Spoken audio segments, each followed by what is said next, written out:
두 번째 시간 시작하겠습니다. 안녕하세요. 오늘은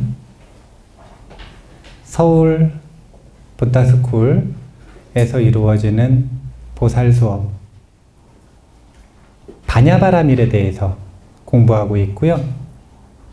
지난 시간에 150개성이 넘는 개성에 대한 개요를 간단하게 설명을 해드렸습니다. 두 가지 단어를 지금 설명을 해드릴 건데, 첫 번째가 파사현정, 그리고 두 번째가 아까 이야기했었던 불가사의입니다. 불가사의, 이렇게 답변한다라고 얘기했잖아요. 진리란 무엇인지, 열반하면 어떻게 되는지, 아라한이 되면 어떻게 되는지, 부처님이 되면 어떻게 되는지 질문하시는 분들이 항상 있었단 말이에요. 근데 거기에 대해서 대부분 부처님은 아예 답변을 안 하셨어요. 그런 경우에 그냥 아예 답변을 자체를 안 하셨어요. 그리고 답변을 그래도 친절하게 해주시는 분들은 답변 자체를 안 하시기보다는 불가사의하다, 이 표현을 제일 많이 쓰세요. 이제 진여라고 하는 것, 불성이라고 하는 것에 대해서 가장 체계적으로 설명하는 논전 중에 하나가 대승기신론인데, 대승기신론 끝부분에 보면 이 표현이 딱 나와요. 대승, 진여라고 하는 것은 불가사의한 것이니 뭐라 그러시냐면 증득하면 안다, 이렇게 말씀하세요. 근데 그게 정답이라니까요. 제가 그게 왜 정답인지를 아까 그걸로 알려드린 거예요. 우리의 두뇌는 분별의 구조로 되어 있다니까요. 우리의 인식 방법, 자동화된 인식 방법은 분별을 하도록 되어 있어요. 근데 그 분별을 하도록 되어 있는 걸로 무분별을 어떻게 인식을 하느냐 이거예요. 그러니까 헤아릴 수 있는 바가 없다라고 자꾸 얘기를 하는 거예요. 그러면 어떻게 하면 압니까? 증득하면 안다. 무분별로 나아가면 알게 된다라고 이야기하는 게 이 불가사의라는 표현이에요. 불가사의하니까 어떻게 하는 거냐면, 반야바라밀을 전문적으로 논하는 학파가 중간학파인데, 그 중간학파는 진리를 드러내는 방법이 파사현정이라.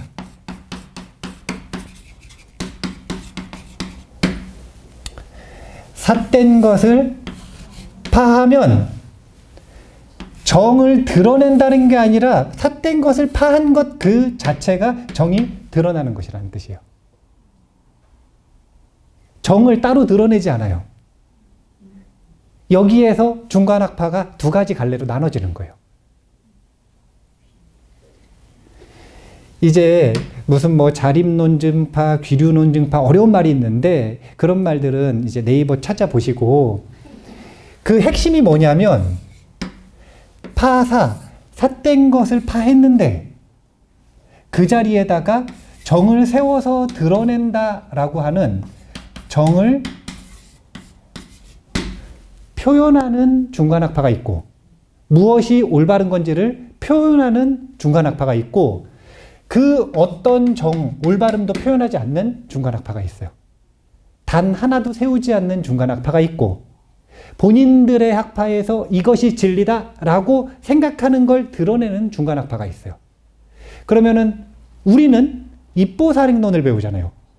그럼 샨티데바 보살은 어디에 속하느냐 하면 여기에 속해요. 그 어떤 것도 드러내지 않는. 그래서 이 입보살행론 제9장 반야바라밀품은 절대적으로 파사를 가지고 반야바라밀을 드러내는 이런 구조를 가지고 있는 거예요. 입보살행론이 어려운 이유는 너무너무 단순해요. 뭐가 어렵냐면 주체는 없지만 경험은 있다. 이게 어려운 게 아니에요. 허공, 비어있는데 가득 차 있다. 이게 어려운 거 아니에요. 이거 너무 쉬운 거예요. 이해하기 되게 쉬워요. 근데 그거를 그냥 단순하게 우리가 알고 있는 모든 개념에다가 반야심경처럼 오온도 없고 육근 육경도 없고 사성제도 없고 무명도 없고 비무명도 없고 그냥 온갖 우리가 알고 있는 것들을 그냥 파해버리면 좋은데, 이 지금 입보살행론은 상대가 있어, 상대. 그러면 상대방을 뭘 파하는지를 알려면 뭘 알아야 돼요? 상대방이 뭘 고집하고 있는지를 알아야죠.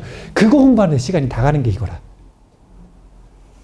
이것만 반야바라밀만 공부를 하면 되는 게 아니라 그때 당시에 어떤 학파가 있었고 그 학파는 무슨 주장을 했고 어디에 집착되어 있었고 그 개념은 무엇이었고 이런 걸 다 공부를 해야 되는 거예요. 그래서 이 반야바라밀품을 전문적으로 공부한다고 하는 건 굉장히 시간이 많이 소요되는 그 공부 과정인 거예요. 제가 그래서 생각을 한 게 다른 게 아니라 오늘은 방편을 쓴 거죠. 개요를 적어드리자. 처음에는 공성. 자, 이거는 요 단어를 기억해야 된다니까요. 허공성. 우리 이제 저한테 공부하신 지 1년 넘어가신 분들은 이 문장 기억하시잖아요. 주체는 없지만 경험은 있다. 이 문장을 곱씹어 보시라니까 맛이 달라. 계속 곱씹으면 곱씹을수록 맛이 달라요. 마찬가지로 허공의 특성을 자꾸 생각을 해보시란 말이에요. 허공의 특성을 생각해 보세요. 이게 문장보다 요 허공은 자연에 있는 물 자체로서의 대상이잖아요. 그러면 관상하기가 훨씬 쉬운 거예요. 관상하기가. 그러니까 존재를 허공으로 본다? 벌써 주체는 없지만 경험은 있다와 허공으로 본다는 뉘앙스가 완전히 다르잖아요. 씹혀서 나오는 맛이 다르잖아요. 아니, 물체를 허공으로 본다. 환상할 수 있잖아요. 그리고 이유가 있잖아요. 이거 원래 허공이에요. 제가 이런 것들은 존재론이잖아요. 그래서 가끔씩 물리학에 대한 인용들을 이야기할 때 이 얘기 하잖아요. 이거 허공이에요, 허공. 이거는 텅 비어 있어요. 뭐만 있냐면 왜 우리한테 이렇게 되냐면 밀어내는 촉감 때문에 그래요. 밀어내는 힘 때문에 지금 여기를 통과를 못하는 거예요. 그래서 우리는 이 촉감과 눈에 보이는 이 감각, 이걸 근거로 해서 이게 실제한다고 믿어요. 하지만 이건 허공인 것 같아요. 허공이라는 단어 기억해 두세요. 왜 허공이 나왔는지 기회 되면 나중에 또 할게요. 그 다음이 이제. 세계가 있는데 세간과 출세간이 도대체 무슨 차이냐. 그거를 가장 주관적으로 구분할 수 있도록 하기 위해서 분별과 무분별을 이야기를 해드린 거예요. 분별이라고 하는 게 속죄의 세상이고 세간이고 분별이 윤회다. 그러면 주관적인 인식론의 입장에서는 명백한 거예요. 윤회에서 벗어난 건 뭐예요? 분별이 끝난 것. 그러니까 윤회에서 벗어난 아라한은 본인이 아라한이 됐다는 걸 알아요, 몰라요? 당연히 알 수밖에 없죠. 분별이 끝났으니까요. 그래서 해탈지견이 나오는 거예요. 해탈지견은 해탈한 존재가 그 분상에서 보는 견해, 그걸 해탈지견이라고 하는 게 아니라 해탈지견은 이것도 포함하지만 1번이 뭐냐면 본인이 해탈했다는 걸 압니다. 그래서 모든 아라한들은 대부분 다 해탈했을 때 정형구로서 본인이 해탈했음을 세상에 알리는 거예요. 법계에 선언하는 겁니다. 나의 생사는 끝났다라고. 근데 그 근거가 뭐냐? 그 근거가 뭐냐? 분별이 끝났다는 이야기인 거예요. 분별이 끝났는지 안 끝났는지 어떻게 하나요? 그 맞아요? 그래가지고 분별이 끝났는지 안 끝났는지 어떻게 아나요? 이거를 모르겠으니까 10가지 족쇄에 대한 점검 지표가 나온 거예요. 자꾸 부처님께서 무엇을 말씀하셨는지에 대한 핵심에서 벗어나면 안 돼요. 부처님은 아주 단순해요. 이 분별을 끝내면 이 진재의 세계, 무분별의 세계, 윤회에서 벗어날 수 있다고 얘기하셨어요. 그런데 이 분별을 끝낼 때 반드시 뭐가 필요한 거냐면 장애를 벗어나는 게 필요한 거죠. 그러니까 부처님이 제자들에게 요구했던 건 너무 단순해요. 그건 뭐냐면 이 장 중에 번뇌장을 해결하기를 강조하셨어요. 소지장이라는 단어는 아예 부처님은 말씀하신 적이 없어요. 이런 단어는 차후에 부처님은 분명히 번뇌장을 해결하고 윤회를 벗어나서 독과를 증득하는 방법으로 제자들을 안내하셨는데 본인은 부처님이잖아요. 그러면 부처님은 어떻게 되는 거냐? 이게 궁금해지기 시작했던 거예요, 그냥. 그래서 후대의 제자들이 부처님 84,000 가르침 속에서 은연중에 말씀하셨다. 직접적으로 소지장이라는 표현을 쓰지는 않으셨고 이런 개념을 말씀하진 않으셨고 이런 길을 말씀하시진 않으셨지만 그 가르침 속에 이러이러한 근거들을 막 찾아가지고 이게 소지장에 대한 이야기 아니냐. 이렇게 해서 성불의 길을 가는 거 아니냐라는 것들을 힌트를 찾고 실마리를 찾아서 개발한 게 보살승불교, 대승불교라고 생각을 하시면 돼요. 그렇게 해서 번뇌장과 소지장이라고 하는 체계가 정리가 된 게 이 장인 거예요. 그래서 이 장을 공성의 지우개로 지워버리면 그러면 무연자비가 드러난다. 이게 성불, 불심이에요. 지금 구품은 반야바라밀품은 전체적으로 2구조로 되어 있다. 우리는 그 중에서 3번 개성인가 5번 개성까지 얘기한 거예요. 그 뒤에 이제에 대해서 간단하게 한 4, 50개성 얘기하고 나머지는 대부분이 다 2장에 대한 내용이에요. 그리고 맨 마지막에 한 2, 30개성 정도가 그래서 공성은 왜 닦는 거냐? 공성을 닦는 목적, 그것은 무연자비를 증득하기 위해서다. 라고 하는 걸 분명하게 보여주는 것으로 반야바라밀품은 마무리를 하고 있어요. 자, 내용 한번 볼게요. 여기부터 볼까요?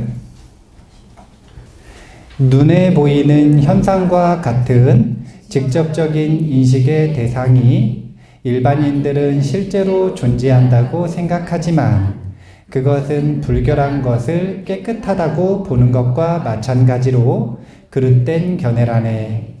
인연에 따라 생긴 현상이 무상하다고 부처님께서 설하신 것은 그것이 궁극적으로는 존재하지 않는다는 것을 보여주시기 위해서이며 현상은 다만 세속적으로 존재할 뿐이라네.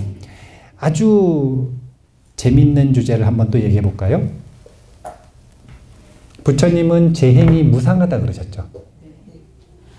제 행이 무상하다 그러셨죠. 그런데 열반의 특징을 상라가정이라고 하셨거든요. 항상하다 할 때 상자예요. 모든 것은 무상하다라고 얘기하셨는데 열반의 특징을 상락아정 네 가지를 꼽으셨어요. 이 네 가지는 부처님께서 말씀하신 사법인과 정확하게 반대돼요. 개념이. 근데 그 중에서 상과 무상만 한번 놓고 보죠. 자, 이 세상은 끊임없이 변화하나요? 진짜 그래 보이세요? 본인이 늙어가는 거 느껴지세요? 하루하루 느껴지세요? 이게 변하는 거 보이세요? 안 보이시잖아요, 사실은. 자, 가만히 놔뒀다고 쳐봐요. 가만히 놔뒀으면 변하는 게 보이세요? 감각기관에는 안 보이더라도. 요즘에는 카메라가 워낙 좋아가지고요. 그거 뭐라 그래요? 낙지 빨리 찍는 거, 그거. 타임랩스로 찍어서 보면은 얼마든지 이게 변하는 걸 짧은 시간 안에 우리도 목격을 할 수가 있거든요. 모든 건 변하잖아요. 근데 열반은 변하지 않는데요. 이거 왜 그럴까요?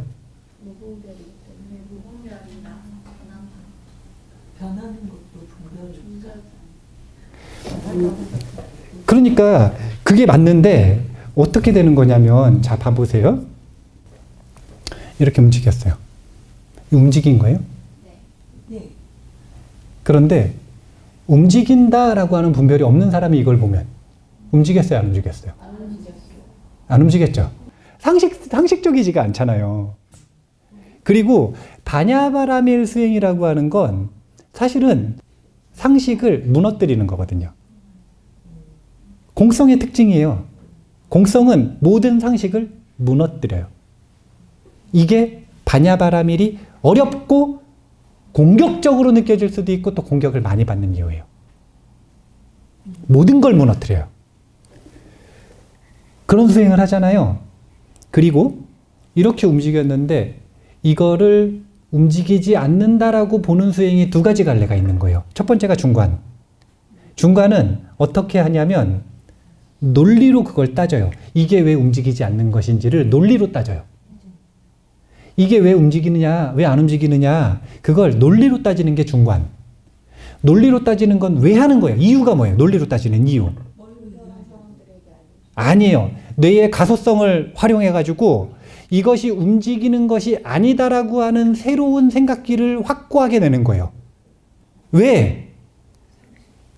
우리는 이것을 움직이는 거라고 확고하게 훈습 받았을 뿐인 거예요, 지금. 태어났을 때부터 이게 움직이는 거다, 이런 거 알았어요? 아니잖아요. 교육을 통해서 배운 거예요. 교육을 통해서 배웠고, 두뇌가 그렇게 변경됐듯이, 반대로, 거꾸로 그 상식을 무너뜨리는 새로운 생각길도 얼마든지 마음에다가 만들 수가 있는 거예요. 이게 중관학이 추구하는 수행 방법이에요.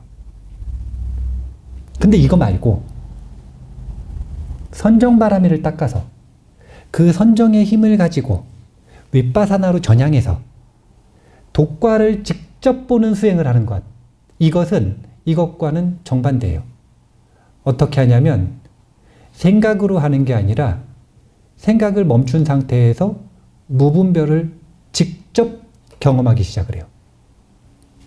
무상한 세상이고 움직임의 세상인데 이 세상이 왜 부동, 움직이지 않는 것이라고 하는지에 대해서 경험하는 방법은 두 가지가 있는 거예요. 논리적으로 그걸 따지는 방법이 있고, 근데 이것은 직접 경험이라고 말하지 않는 거죠. 왜냐하면 이거는 속죄로서의 경험이니까. 근데 그게 아니라 선정력을 갖추고 봐야 하는 주제를 정확하게 초점을 맞춰서 윗바사나를 하는 노력을 하면 무슨 경험을 하냐면 실제로 본인의 자동화된 인식이 무너져 내리는 경험을 하는 거예요. 그럼 그 자리에 무슨 경험이 들어서는 거냐면 무분별 부동의 경험이 들어서는 겁니다. 그리고 그 자리에는 움직임이 없고 항상하다는 뜻인 거예요. 아니 근데 이게 왜 어려울까요? 이게 왜 어렵냐면 상상을 자꾸 하려고 그러니까 그래요. 제가 아까 얘기했죠. 초등학생들은 이걸 되게 쉽게 받아들인다니까요. 어떻게 받아들이냐면 불가사의 하면 그냥 생각으로 헤아릴 수 없는 거구나. 그렇게 체득하면 되는 거구나. 그냥 딱 이렇게 받아들여요. 그런데 그렇지 않으신 분들은 불가사의하고 체득하면 된다고 이야기를 정답을 알려드렸는데 그렇게 체득했을 때 어떤 느낌일까? 자꾸 이걸 또 상상을 해요. 분별로. 그 분별로는 상상을 안 된다고 얘기를 했는데 근데 그걸 자꾸 하는 거예요. 그거는 길이 아니다라고 얘기를 하는데 그 길을 자꾸 가는 거예요. 반복해서. 봐보세요. 이 불가사의하다 이거를 제가 오늘 11회 차특강에서 지금 몇 번이나 얘기했을 것 같으세요? 왜 자꾸 얘기하는 건가요, 이거를? 이게 길이라고 얘기를 하는 거예요. 생각으로는 헤아릴 수 없다. 증득해야 안다. 이거를 부처님은 불가사의하다고도 얘기 안 해주셨다니까요. 부처님은 그냥 답변을 안 하셨어. 인식의 범위를 넘어선 것은 아예 답변을 안 하셨어요. 그냥. 그래도 속죄를 이야기하는 시간이니까 제가 최대한 자꾸 설명을 해보려고 하는 거예요. 불가사의하다고도 답변을 했다가 다른 방식으로 또 분별로는 헤아릴 수 없는 것이라고도 얘기를 했다가 온갖 방법을 가지고 얘기를 해보는 거예요. 자, 요거 한번 볼까요? 9-9번. 어떻게 환영 같은 부처님께 공양을 올리는데 실제의 부처님께 공양을 올리는 것처럼 공덕이 나오는가? 중생이 환영과 같다면 어떻게 그가 죽은 뒤에 다시 태어날 수 있는가 한다면 조건들이 모여있는 한 환영도 지속되는 것인데 단지 오래 지속된다는 이유만으로 어떻게 중생들이 실제로 존재한다고 볼 수 있는가? 자, 여기에 이제 보는 방법을 또 간단하게 설명해 드릴게요. 요 가로치고 반론, 준관 이렇게 적어놨죠. 이거는 이제 번역자분께서 친절하게 약간의 주석을 하신 거예요.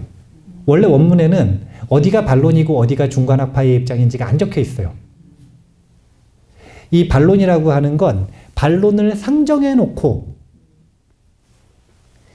이런 학파의 입장에서는 이렇게 반론을 하는데 나에게 그 부분에 대해서 내가 말하겠다? 중간학파의 입장에서 말씀을 하신 거예요. 그러니까 여기에 반론이라고 적혀져 있는 것은 어느 학파의 의견인지가 정확하지 않은 거고 그거 말고 유식 시류종이라고 적혀 있든 아니면 샹키아 학파라고 적혀 있든 이렇게 학파가 정확하게 적혀 있는 건 그 학파의 의견임을 분명하게 보이신 거예요. 그러니까 질문을 이걸 한 거예요.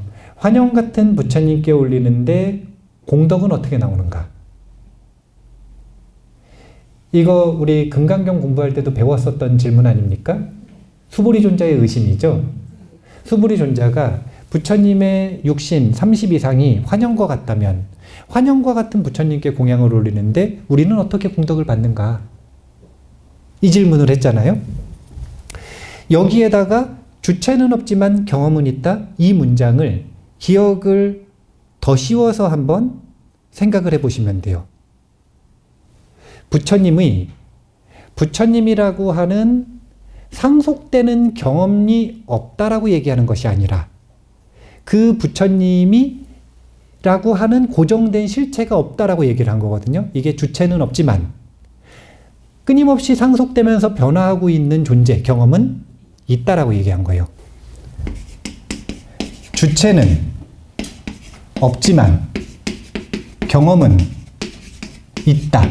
자, 여기서 없다와 있다라고 말하는 것의 차이를 알려드릴게요. 여기서 없다라고 하는 건 뭐가 없다라고 하는 거냐면 독립적이고 변화하지 않는 이런 주체는 없다고 얘기한 겁니다. 그럼 여기서 있다고 얘기한 건 이런 존재가 있다는 거예요? 아니죠. 반대예요. 독립적이지 않고 연기적이고, 연기적이라는 건 상호 의존적이고, 그리고 변화하지 않는 게 아니라 끝없이 변화하는 상태로 있다 이렇게 말하는 거예요. 그래서 이것도 없다라고 말하는 것과 있다라고 말하는 게 뉘앙스가 다르다라는 걸 인식을 하셔야 돼요. 그러니까 부처님이라고 하는 존재, 나라고 하는 존재, TV라고 하는 존재, 전부 다 공통으로 공성이 적용이 되는 거예요. 지난번에 누군가 질문을 했어요. 지옥이 진짜 있니요? 지옥이라는 세계가 실제로 있니요? 제가 뭐라고 대답을 했을까요?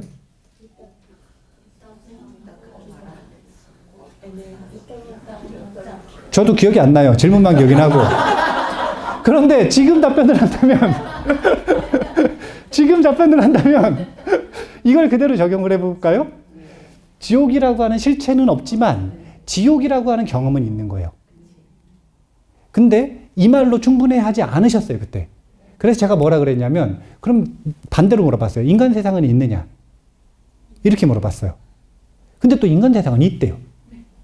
근데 인간 세상도 똑같아요. 인간 세상도 실체는 없지만 인간으로서의 경험은 있는 거예요. 근데 왜 우리는 인간 세상이 있다고 생각할까요? 지금 인간이라는 꿈속에 빠져 있어서 그래요. 꿈속에서는 그 꿈이 현실 같거든요. 꿈을 깨야 이것이 꿈이라는 걸 알지. 꿈속에서는 그건 현실인 거예요. 그래서 있는 것처럼 느껴지는 거예요. 그래서 그 실제감이 있기 때문에 경험은 있다라고 인정을 해주는 거예요. 그런데 공성을 적용할 때 여기에도 똑같이 적용을 해야 된다는 거예요. 그래서 다른 방식으로 존재하는 걸 얘기를 해드린 거예요. 모든 것에 공평하게 적용합니다. 공성은. 나에게만 적용하는 것도 아니고 책상에만 적용하는 것도 아니고 부처님한테도 적용하고요. 진리에도 적용하고요. 열반이라고 하는 상태에도 적용하고요. 꼭 있어야 될 것 같은 물질의 근본에도 적용하고요. 그것을 인식하는 마음에도 적용하고요. 그 모든 것에다 전부 적용하는 거예요. 없다고 얘기하는 게 아니라는 거예요. 그것을 경험할 수는 있다는 겁니다. 자. 알겠습니다. 네. 그러면 저기서 말을 잠깐 바뀌어서 상호 우전적이면서 계속 변화하는 주체로서의 경험은 있다라고 생각해도 되는 건가요?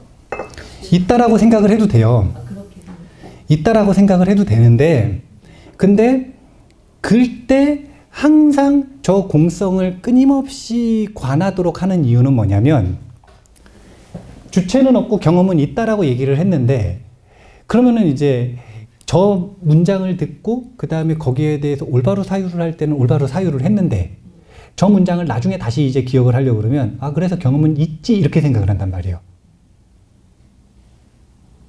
끊임없이 변화하면서 상호 의존적으로 있는 게 아니라 그냥 있지 이렇게 생각을 해요. 본능적으로. 그만큼 우리는 저 있다라고 생각하는 또는 없다라고 생각하는 이 유와 무의 생각길이 강력하게 형성되어 있는 거예요. 그러니까 중관학은 노리는 게 뭐냐면 생각길을 새로 만드는 거예요. 허공의 특징인 있으면서 없다라고 하는 이 생각길을 새롭게 만들자 이거예요. 나를 새롭게 훈습시키자. 그걸 생각과 논리를 통해서 끊임없이 이 마음을 물들이는 게 중관학의 길이고, 선정의 윗바사나의 길은 이것과는 다른 직관의 길이고. 근데 중관학이라 그래서 직관을 안 쓰는 건 아닙니다. 중관학자들도 다 선정 수행을 합니다. 네, 근데 이제 두 가지를 동시에 하면 훨씬 더 효과적이죠. 자, 요것도 한번 볼까요? 자, 이것도 중요한 주제거든요. 9-13번. 윤회의 세계가 자연 상태인 열반이라면 중생들은 열반 상태에 있는 것이고, 열반하신 부처님들도 윤회 속에 계실 텐데 부처가 되기 위한 수행이 무슨 의미가 있는가 라고 한다면, 자연 상태의 열반은 부처님들이 이루시는 실제의 열반과 같지 않나니 윤회의 원인인 무명을 제거해야 열반이 가능한 것이며, 원인을 제거해야 환영도 제거된다네. 윤회의 원인은 중단되면 그것은 세속적으로 일어나지 않는다네. 자, 질문. 윤회의 원인이 뭔가요? 자, 가래는 초전법륜의 답변으로서 아주 좋았어요. 하지만 오늘은 안 나온 단어죠? 오늘 나온 단어 중에서 한번 선택해 보세요. 분별. 그럼 분별의 뿌리는 뭐예요? 그래서 자아라고 하는 원인이 제거되면 세간은 끝나는 거예요. 분별이 윤회라 그랬잖아요. 그리고 이 분별이 윤회인 요 세계를 환영이라 그러는 거잖아요. 이 환영은 언제 끝나느냐? 자아가 제거되면 끝난다. 지금 이 이야기를 하는 거예요. 그러면 자연 상태의 열반과 실제의 열반을 어떻게 구분을 한 거냐? 자,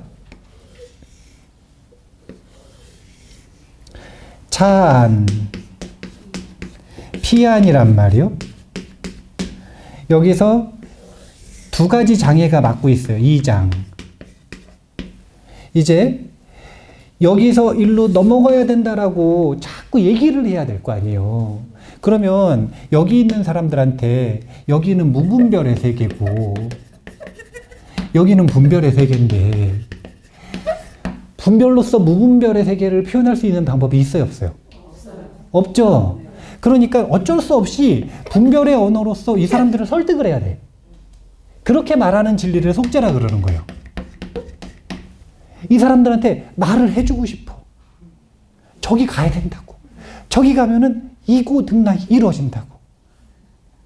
그렇게 바라는 이고등락은 저기 있다고 얘기를 해주고 싶은데 이 사람들한테 말해줄 수 있는 방법이 없으니까 어쩔 수 없이 그 사람들의 언어로 말을 하는 게 속죄. 그러면 진재인 무분별은 여기서 경험할 수 있는 방법이 있어요, 없어요? 넘어가면 경험하는 거죠. 요건 이제 이해하시겠어요? 네. 하지만 여기서 속죄로서 말을 하고 있죠. 그걸 통해서 무엇을 말하는 거냐면 그 내용은 이거예요. 넘어가려면 두 가지 장애물을 건너야 된다. 요약하면 딱 이거예요. 두 가지 장애물을 건너야 된다. 그래서 두 가지 장애물을 정확하게 보여주고 번뇌장, 소지장, 이 두 가지 장애를 정확하게 딱 보여주고 이 두 가지를 녹일 수 있는 방법을 알려주는 거예요. 그게 뭐냐면 공성으로 녹인다. 이 말을 딱 해준 거예요. 자, 그래가지고 번뇌장하고 소지장을 녹였어. 그랬더니 어디로 갔어요? 피안으로 갔죠. 근데 차안과 피안은 차별이 있다 그랬나요? 없다 그랬나요? 없다 그랬잖아요. 이게 지금 컴퓨터고 책상이다 라고 하는 분별의 세계에 있다가 분별이 끝난 세계의 경험이 시작된 것일 뿐이에요. 한 발자국도 움직이지를 않았죠. 자, 그러면은 어디로 간 바가 없으니까 어떻게 된 거냐면은 도식을 그리면 요렇게 되겠죠. 여기가 세간, 여기가 출세간이에요. 그러면 여기서 일로 가는 거예요? 아니면 그냥 이게 지워진 거예요? 그러니까 이게 뭐냐면 내 세상이에요. 그럼 세상이 무너져요, 안 무너져요? 내 세상이 무너지니까 출세간이 시작된 거예요. 내 세상이 무너지니까 출세간이 시작된 거예요. 분별이 지워졌더니 무분별이 됐더라. 그러면 자연 상태의 열반은 뭐라고 얘기를 하는 거냐면 봐보세요. 분별이 여기 있어요, 여기 있어요. 자, 여기 있으면 이미 지금 이게 진재, 불성, 진여, 열반 온갖 단어들을 쓸 건데 지금 여기 있는 건 불성이 자신에게 있다는 거예요, 없다는 거예요? 없으니까 구하러 다녀야 돼. 근데 여기 있는 게 아니라 여기 있어요. 여기 있어. 지금 여기 있어. 그러면은 여기 있는데 분별하는 마음이 장애가 돼서 본인이 불성이 있다는 걸 모르죠. 그리고 불성을 발휘를 못하죠. 자유자재로 쓰질 못하잖아요. 그 상태를 자연 상태의 열반이라고 하는 이유는 불성을 공유하고 있기 때문에 그래요. 근데 지금 뭐가 있냐면 이장이 그대로 있죠. 그러면 이 이장을 지운 실제의 열반, 부처님들이 이루시는 실제의 열반과 자연 상태의 열반이 어떻게 같느냐 이거예요. 지금 이장의 유무가 다른데 이걸 가지고 구분을 하고 있는 거예요. 그러니까 이제 항상 이 무상, 반약, 공성을 적용할 때는 아주 단순하게 모든 것에다 공통으로 적용할 수 있는 논리는 이거예요. 뭐냐면 분별의 세계에서는 무분별을 구분할 수 없다. 인식할 수조차 없다. 그러니까 분별의 세계에서 논하는 것들은 실제인 무분별과는 전부 다른 거예요. 이게 마스터키인 거예요. 그런데 이렇게 해가지고 본인이 납득이 되고 다른 사람과의 논의나 논쟁에서 납득이 될 수도 있지만 납득이 안 될 수도 있죠. 그런 경우에는 어떻게 하는 거냐면 특별히 그 개념의 오류를 찾아내는 거예요. 예를 들면 부처님의 30 이상을 실제하는가 실제하지 않는가에 대해서 논할 때 뭐라고 그 오류를 찾아내냐면 그러면 전륜성왕도 30 이상을 갖추고 있으니까 부처님이겠네 이렇게 찾아내잖아요. 그렇게 특별하게 그 개념적 오류를 찾아내서 논파하는 방법이 있고 그게 아니라 그냥 그 30 이상이라고 생각하고 있는 당신의 그 개념 자체가 있는 그대로와 다르다라고 즉비로 바로 논파해버리는 두 번째 방법이 있는 거예요. 근데 그 중에서 지금 이 자연 상태의 열반과 실제 열반을 구분을 제가 해드린 건 실제 열반과 자연 상태의 열반을 구분을 정확하게 못하는 개념의 오류를 가지고 설명을 해드린 거예요. 그러니까 다시 자, 봐보세요. 자, 열반이라는 개념이 있어요. 자, 열반이라는 개념이 있어요. 이게 정의라고, 어떤 정의라고 생각을 해보세요. 그러면 열반이라고 하는 상태를, 자, 아까 다시 봐보세요. 여기 차 한 편 어디 갔어? 여기가 지금 이 열반이잖아요. 근데 여기 속죄에 있는 언어로서 이 열반을 표현할 수 있는 방법이 있다 그랬나요? 없다 그랬나요? 그러면은 일부, 아주 조금 그 뉘앙스를 보여줄 수는 있어요? 없어요? 그러면 그걸 표현한 게 요 열반이라는 단어라. 그러면 요 단어가 실제 열반과 같아요? 달라요? 이걸 논하면 모든 것의 마스터키라는 거예요. 열반만 그래요? 아니면 숫자 1, 숫자 2 이것도 논할 수 있어요.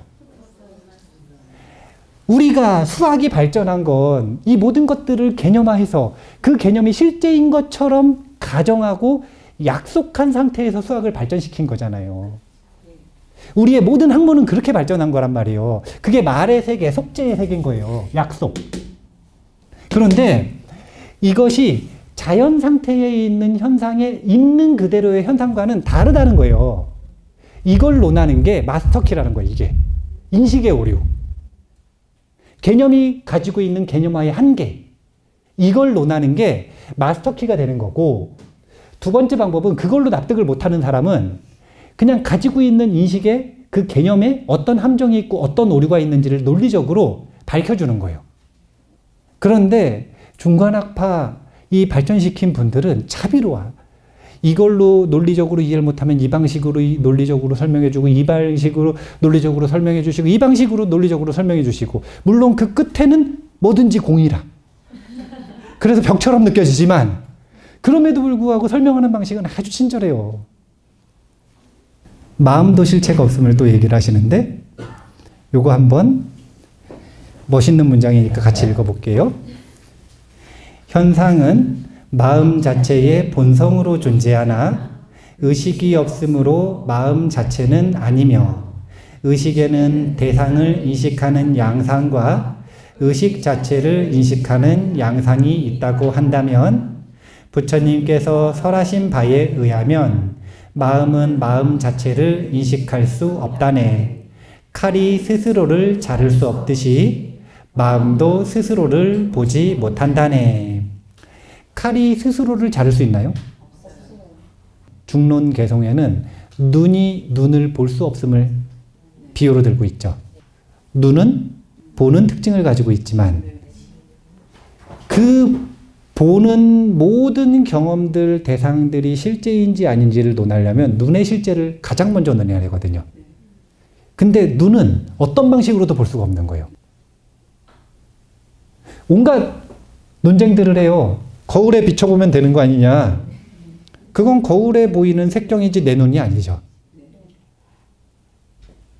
내 눈을 내가 직접 봐야만 내 눈이 있다라고 하는 걸 증명하는 거예요. 근데 내 눈은 내가 직접 볼 수 있는 방법이 없어요. 마찬가지로 이건 전부 비유예요. 마음도 여기 보면은 의식에는 대상을 인식하는 양상과 의식 자체를 인식하는 양상이 있다. 이게 뭐냐면 2분설, 3분설을 얘기하는 거예요. 유식불교에. 유식에서 마음을 가장 단순하게 구분할 때는 견분과 상분으로 구분을 합니다. 지금 제가 하는 말을 듣고 계신가요? 제가 하는 말을 듣지 않으세요? 뭘 듣고 계시냐면 제가 하는 말이 여기로 나왔어. 그래가지고 진동으로 가요. 그러면 귀로 들어가요. 그래가지고 건드려. 그러면 일로 들어가요. 그래가지고 어떻게 되냐면은 마음의 개념화가 돼서 상이 돼가지고 그 상분을 견분이 보는 거예요. 그래서 여러분이 듣고 있는 말은, 지금 이 말은 내가 한 말이 아니라 들리는 마음을 듣고 있는 거예요. 우리의 인식체계는 이래요. 그래서 우리가 아는 모든 경험은 있는 그대로와 다르다는 거예요. 이걸 한 방에 논하는 방법이 있고, 아까 했던 이야기가 이걸 한 번에 마스터키에 해당되는 근본을 파해서 거기서 파생되어 나오는 모든 가지를 전부 파해버리는 방법이 있고, 가지 하나하나의 오류를 찾아가가지고 논리적으로 따져서 파하는 방법이 있다는 거예요. 중간학자들은 이걸 둘 다 쓴다는 거예요. 얼마나 자비롭냐 이거예요. 근데 여기서 이야기하는 이 대상을 인식하는 양상이 뭐냐면 견분, 상분 중에 견분을 얘기하는 겁니다. 의식 자체를 인식하는 양상이 뭐냐면 자증분을 얘기하는 거예요. 이걸 본단 말이에요.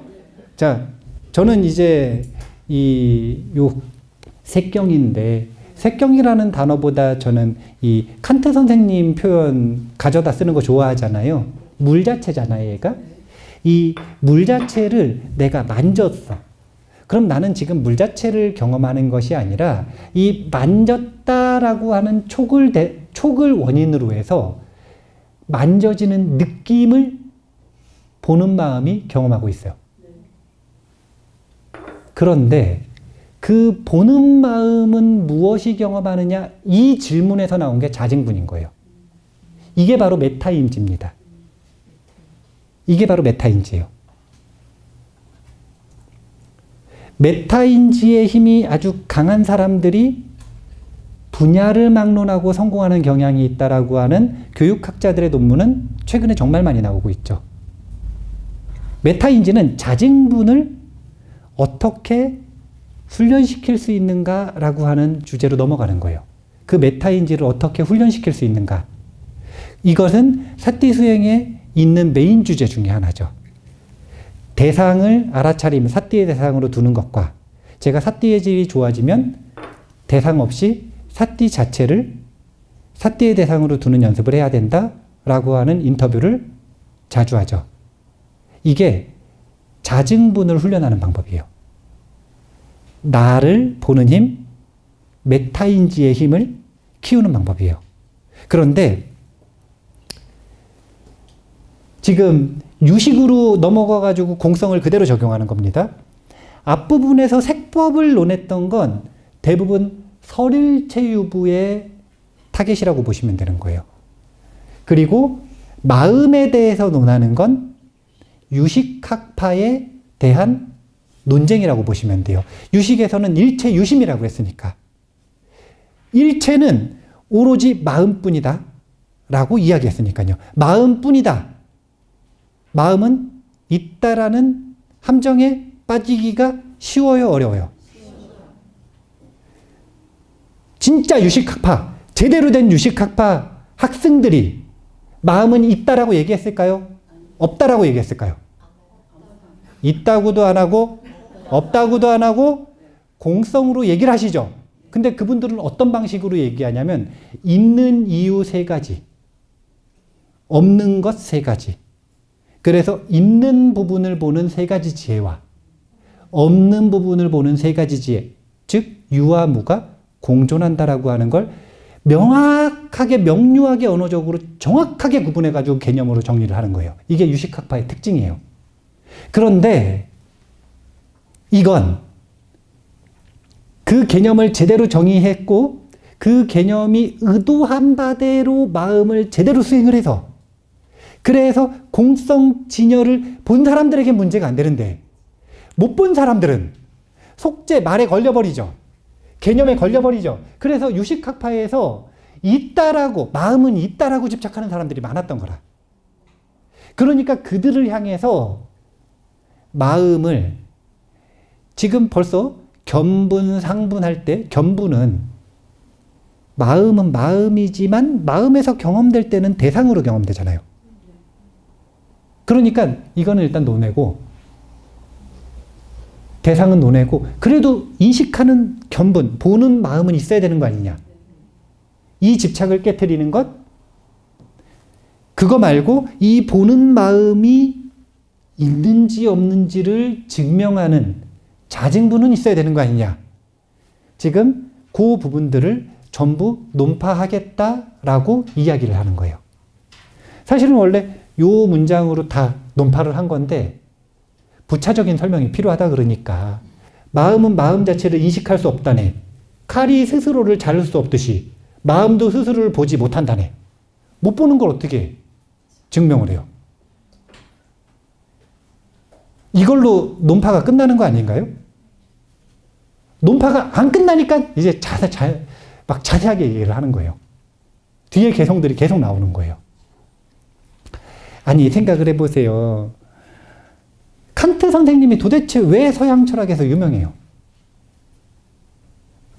칸트 선생님이 유명한 이유는 수학을 부정했기 때문도 아니고 물리학을 부정했기 때문도 아니고 물리학, 수학, 의학, 온갖 인간 문화를 축적하고 창조하고 이어왔었던 인간의 인식 자체를 부정했어요.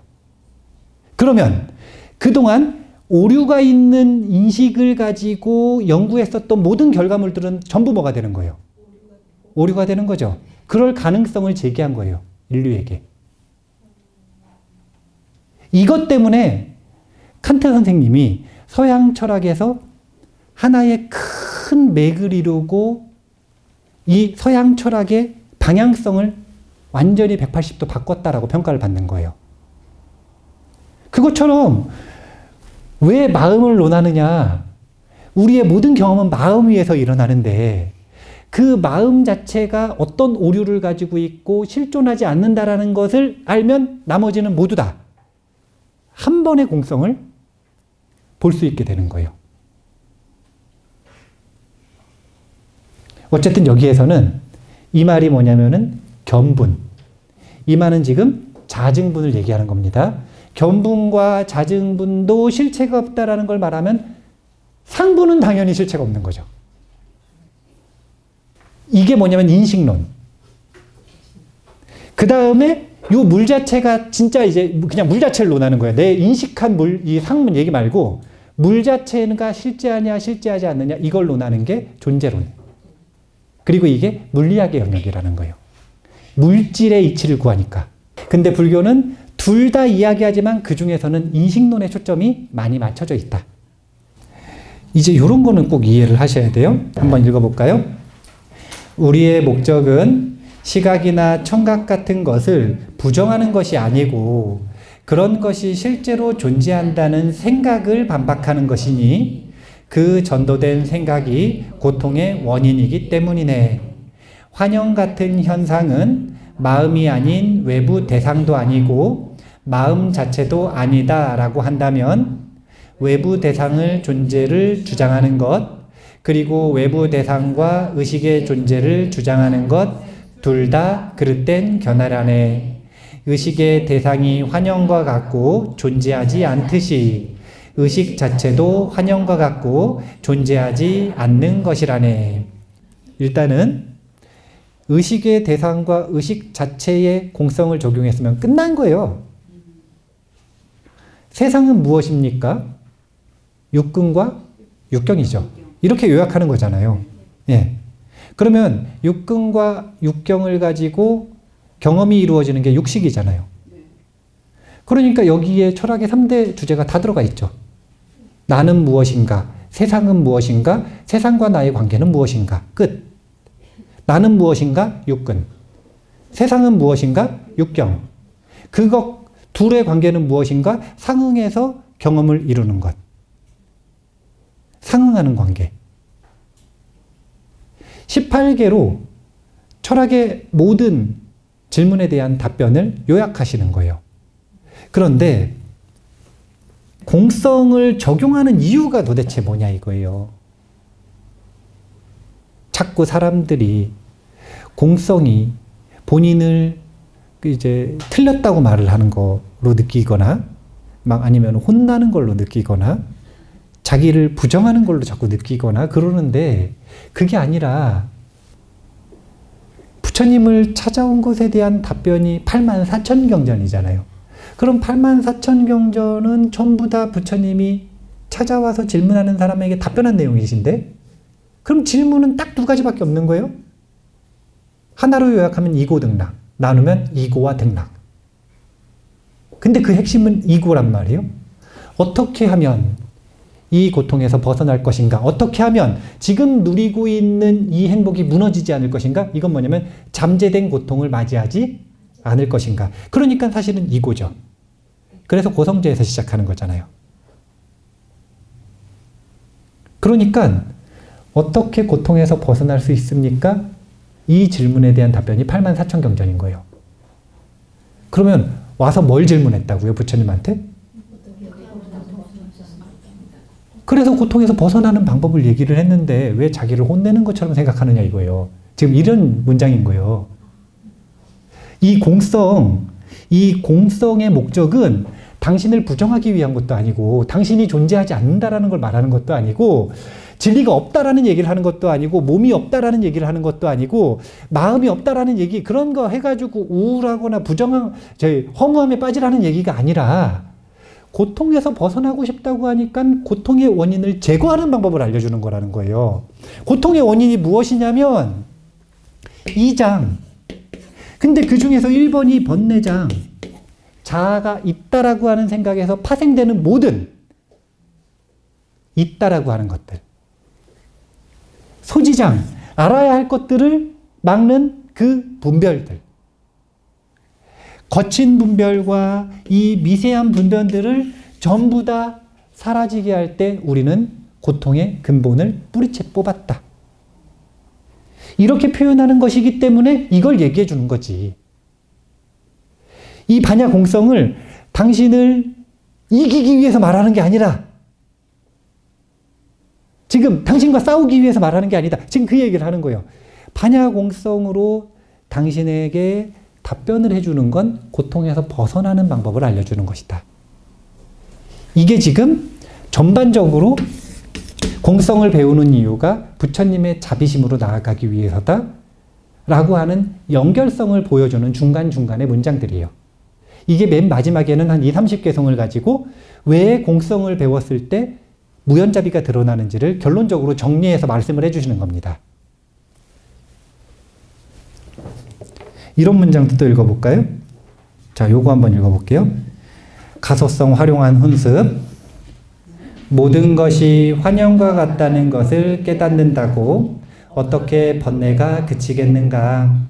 환영 같은 여자를 만들어 놓은 마술사에게서조차 그녀에 대한 욕정이 일어나지 않는가라고 한다면 그것은 그들이 그러한 대상을 탐내는 번뇌의 습기를 버리지 못했고 그 대상들이 실제로 존재하지 않는다고 보는 습성이 미약하기 때문이라네. 공성으로 보는 습관에 익숙해지면 실체가 존재한다고 보는 습관이 사라지고 모든 것은 실체가 없다는 견해를 익힘으로써 이 견해 자체도 나중에는 사라진다네. 이제 이게 중간학파가 논리를 사용하는 이유예요. 논리를 사용하는 이유. 중관학에 대해서 우리나라에서 단행본으로 유명한 단행본을 내신 교수님이 이제 돌아가신 김성철 교수님이신데 이제 중관에 대해서 이야기하실 때 이렇게 표현을 하시죠. 논리에 의한 해탈. 논리에 의한 해탈. 왜 그런 언어를 쓰신 거냐면 동북아시아 불교는 철저하게 직관에 초점이 맞춰져 있는 해탈의 방법들을 추구했어요. 그걸 가치 있다고 생각을 했어요. 그래서 논리에 의한 해탈 방법이 인도 불교사에서는 주된 방법 중에 하나였다라고 하는 걸 반대면을 보여주기 위해 이걸 돋보이도록 제목으로 또는 부제목으로 또는 강조하는 표현으로 쓰신 거예요. 논리에 의한 해탈이라는 게 도대체 뭡니까? 요즘에 뇌과학의 언어에서는 이걸 가소성이라고 하는 거예요. 우리의 두뇌는 생각을 반복하면, 경험을 반복하면, 감정을 반복해서 경험하면, 그러면 그 두뇌의 구조가 변해요. 구조가 변한다는 건 물리적으로 변한다는 뜻이에요. 새로운 뉴런의 생각길이 연결되기 시작을 하면서 물리적으로 두뇌가 변한대요. 그러면 마음도 그에 맞게 훈습되겠죠. 이 가소성을 철저하게 이용하는 것인데, 여기서는 이제 환영과 같은 여자의 비유가 있어요. 이게 아주 유명한 비유예요. 마술사가 진짜 이제 이 능력 있는 마술사가 본인이 현실감 있는 세상에서 제일 아름다운 모습으로 여자를 딱 만들었어요. 근데 만들어 놓고 보고서 반하는 거예요. 자기가 만들어 놓고. 처음에는 생각에 무슨 생각을 하냐면 반하긴 반했는데 환영이라는 걸 알아요, 몰라요? 알죠? 근데 반해가지고 이 사랑하는 마음과 아끼는 마음이 처음에 커지잖아요. 근데 어느 지점을 넘으면 집착하는 마음이 커지기 시작하거든요. 그럼 집착하는 마음이 커지면서 시간이 지나잖아요. 그럼 마음속에서 어떤 생각을 하냐면 실제와 다르지 않다 이런 생각을 자꾸 해요. 그러다가 실제인 것처럼 사랑을 하기 시작하고 시간이 지나잖아요. 그러면 우리의 두뇌나 마음은 정말 묘한 게 자기가 만들어 놓고도 시간이 지나면 자기가 만든 환영이라는 걸 잊어버려요. 무시일에 우리의 세간이라고 하는 환영은 시작됐는데 이 환영이 환영이었다라는 걸 초반에는 알았지만 생을 거듭함에 따라 끊임없이 잊어버려 온 거예요. 그래서 본인이 만들어 놓은 환영과 사랑에 빠져 있는 상태, 그게 지금 우리 중생들의 상태와 똑같다라고 지금 얘기하고 있는 거예요. 반대로 생각을 해보자 이거예요. 좀 뭐 이렇게 좋아하는 소유물, 소비 좀 많이 하고 이런 좋아하는 물건들 있으세요? 이건 내가 못 참겠는 거. 다이어리, 예. 그러면은 다이어리를 엄청 좋아하신단 말이에요. 그래가지고 다이어리를 보면은 못 참겠어. 사야겠어. 이걸 쓸지 안 쓸지 모르겠는데 일단 이거는 사야겠어요. 이건 사야 돼. 그런 마음이 2살 때부터 들었어요?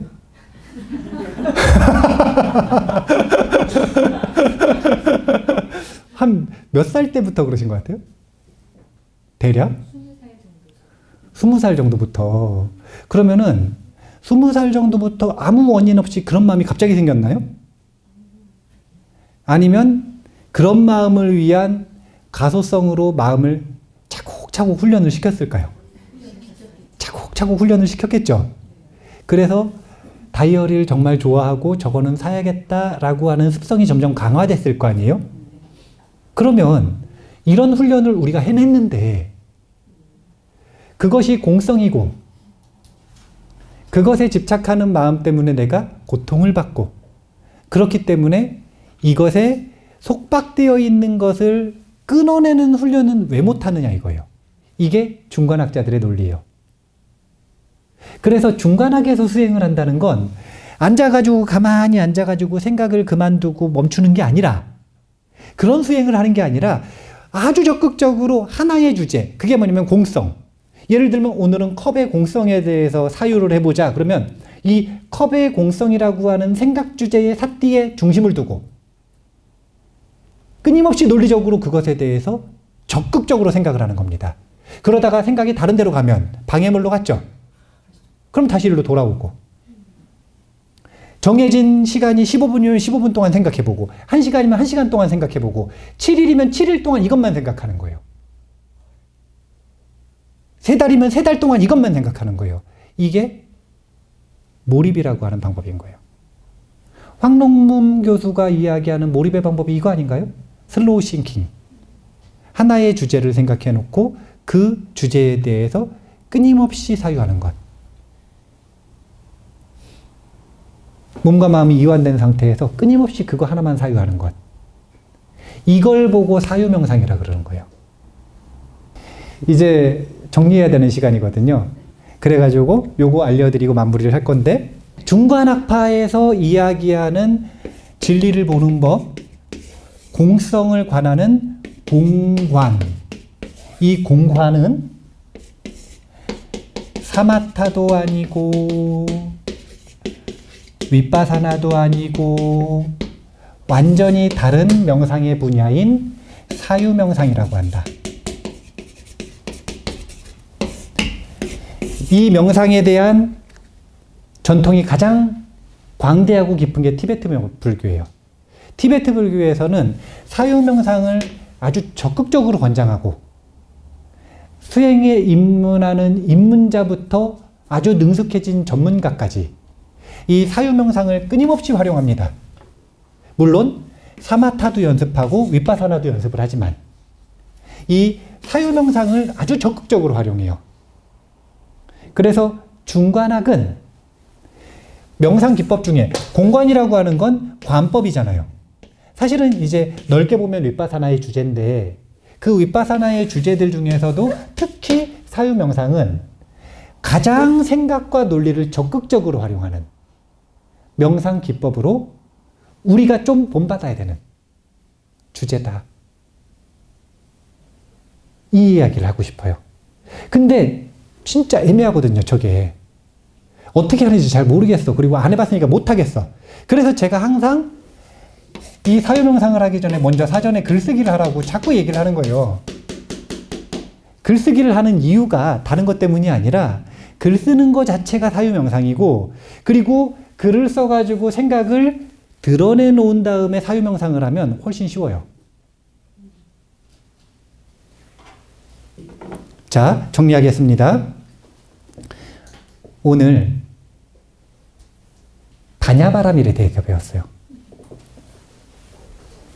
다른 개성들은 다 못하셔도 되는데 요건 기억을 하셔야 돼. 공성이 도대체 뭐냐. 어렵게 생각하지 마시라니까. 저는 그냥 비유예요. 비유라고 하는 건 그 비유의 대상이었던 허공. 허공의 특성만 기억하면 공성의 맥락을 잡을 수가 있어요. 허공은 벼 있는 것 같지만 가득 차 있다. 그래서 유무가 공존한다. 이 특성을 반야바라밀 지혜에다가 비유한 것이다라는 거 첫 번째로 기억하시고 두 번째는 이제 도대체 내가 사는 세상과 이 세간과 불보살님이 깨달으셨다라고 하는 세상, 출세가는 무슨 차이가 있느냐? 한마디로 요약했을 때 분별과 무분별인 거예요. 윤회가 뭐냐? 분별이 윤회다. 그럼 윤회에서 벗어났다는 증거가 뭐냐? 분별이 끝났으면 선언해도 되는 거예요. 나는 이제 아라한이다. 이것도 좋고요. 나는 생사에서 벗어났다. 나의 삶은 끝났다. 분별과 무분별, 이거 분명하게 기억하시고 그 다음에 분별에서 무분별로 넘어가는데 장애가 되는 건 두 가지가 있더라. 번뇌장과 소지장. 뭐 참고로 더 기억하실 거면 번뇌장을 해결하면 아라한이 되고 소지장을 해결하면 일체지자가 된다. 이렇게 묶어서 생각하셔야 돼요. 부처님이 된다 말고 일체지자가 된다. 왜냐면 지니까. 맞잖아요. 일체지를 장애하는 게 소지장이거든요. 그래서 뜻을 정확하게 이해하기가 좋은 묶음이에요. 소지장을 해결하면 일체지자가 된다. 자, 그래서 결국은 이 공성을 왜 닦는 거냐면 이장을 제거해서 무연자비심이 드러나게 하기 위해서다. 요거까지 기억을 하시면 그러면 반야바라밀품이 끝나는 건데 왜 맨 마지막에 무연자비가 나왔을까요? 오늘의 마지막 질문입니다. 공성을 얘기하는데 왜 맨 마지막에 무연자비가 나왔을까요?